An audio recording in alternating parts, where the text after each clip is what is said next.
everyone. I finally had a few moments to sit down and put together my thoughts about Celebrity Cruise Line and their elevated status. Okay, so first up was the boarding process. We had to go to Fort Lauderdale for this cruise. They do, I think, have one boat that sails out of Port Canaveral, but most of their boats sail out of Fort Lauderdale. So that was a bit of a drive. It took us about 3.5 hours on the way there and about 4 hours on the way back. But when we got there, they have their own terminal, and it was so smooth. We got there actually about 30 or 40 minutes earlier than our time, and they let us on no problem at all. And everybody was super friendly and like welcoming us, and like people just standing there being like, "Welcome to the cruise." Kaden was like, "Oh my gosh, it's a lot of people." It felt a bit like Disney. So that was super smooth, super easy. We could go straight to our room. We had to go do the lifeboat drill thing, but we just had to stop by the one theater and sign in, say that we knew where to go. And our room was ready to go, drop our stuff off, and then we got to go to lunch.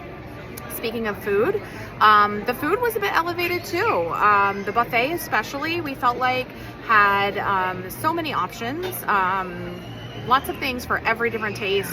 Every day we saw Indian food and obviously lots of American food, but tons of fresh things as well. Lots of salad items, or like one night they had, the nights were all themed. So they had a Mexican night, a Mediterranean night, and an Italian night. And like the one Mexican night, they had like a guacamole bar with fresh avocados, like right there that you could mash and put whatever mix-ins you wanted. They had some pre-made guacamole. On the Italian night, they had, fresh mozzarella, like 2 or 3 different ways, like sliced with tomatoes, or they had little balls. They had some like olives, Italian type things that I don't eat, but normal people do. So that was all really good. The buffet, the breakfast was great. They had, of course, an omelet station like all of them have, but they also had poached eggs, like 3 or 4 different ways you could get your eggs poached, with hollandaise sauce and all that kind of stuff. They had giant croissants that were super fresh. So I definitely think buffet was elevated. The dining room, we had a little bit of a problem with our seating, which kind of put a little bit of a little bad taste in our mouth. But we got it finally worked out, and the food there was really good too.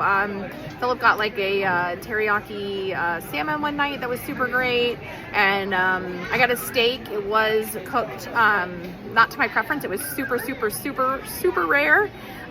Too rare to eat, but the parts that I did eat around the edges were actually really, really good. It was tender. It was much thicker than a lot of the other boats. Not quite as high caliber as maybe like a steakhouse restaurant, but certainly better than what I would get on a Carnival or even a Norwegian for the main normal steak. We also got prime rib one night. That was great. So I think food was pretty good.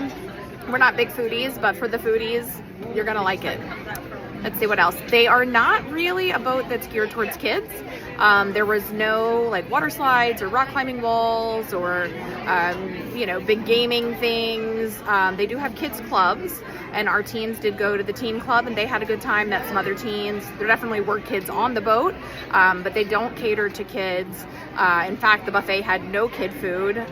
Those of you that know Caden know that he lives on chicken fingers, and he had to eat grilled chicken pretty much at every meal because there was not any other plain food like chicken fingers for him to eat. They did, of course, have pizza and some pastas and things like that too. They did have a pasta bar too. And then the other thing that we noticed a lot was the lounge areas were everywhere. They had really elevated, they had a sky deck that was beautiful with huge puffy rocking chairs. If you go to my pictures on my page, you'll be able to see some of that where we were sitting in them, and they just look out over the ocean. And they had, daybed type loungers out and about everywhere. They had shaded and then also out in the sun, chairs for sunning, but they had shady ones too. They had really nice eating areas and tables, and the big round chairs that you can kind of lay on, almost like a bed. I feel like a lot of times when we've seen those, they've always been you know, reserved for, like, in Norwegian, I think they call it the haven. You know, reserved for certain people on certain areas that pay a bunch of extra money to get to be in those areas. And on this one, I think I only saw one place. They actually have a live, like, grass lawn that they do movies and things on. And they did have some, like, cabana areas that you had to reserve, so I assume you would have to pay for those. But other than that, everything else that we saw seemed like it was open to the public. Anybody could sit there, and there was actually enough of them for everyone too. So overall, we definitely liked Celebrity. We thought that it was honestly kind of elevated.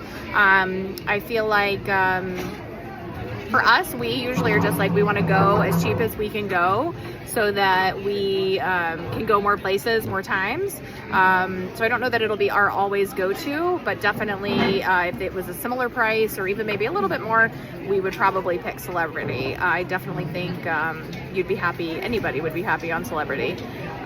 So if you would like help booking a cruise or pricing a cruise or finding out more information about any of the other lines, definitely give me a call or message me on Facebook or wherever, text, and we can put something together for you. We are going to be trying Princess sometime here in the future as well. That's another line that we haven't tried that we're going to be giving a try to. So stay tuned and follow along to see where in the world is Erica going next.